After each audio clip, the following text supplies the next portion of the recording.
असं कळतंय की काल हे सर्व लोक आम्हाला भेटले आणि भेटल्यानंतर कदाचित आता तात्पुरती स्थगिती देण्यात आलेली आहे। आता ती तात्पुरती स्थगिती का दिली गेली? महाराष्ट्रात चर्चा नको, वाद नको, कारण कदाचित एक महाशयाचं पद कृषी मंत्र्याचं जाते आणि अशी चर्चा आहे की ते या व्यक्तीला नाही तर तिथं असणाऱ्या लोकप्रतिनिधी मिळते त्यांना मिळावं। आम्हाला काही दुमत नाही, आम्ही काही विरोध नाही, पण ते लक्षात घेऊन तुम्ही तात्पुरते तर तिथं थांबवलं असेल, हा विषय मोठा होऊ नये, तर मग तुम्ही कुठेतरी चुकताय। तुमच्या मनामध्ये एकच विषय असावा की लोकांना न्याय द्यायचा आहे। त्यामुळे 7 दिवस आहेत, 7 दिवसामध्ये अधिकाऱ्यांपासून लोकप्रतिनिधींना आमचं सांगणं आहे, याच्यामध्ये आम्ही सर्वजण या लोकांबरोबर आहोत।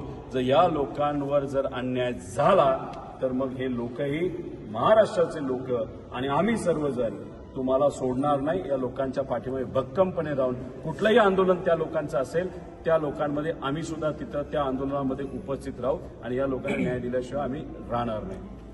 एकच वादा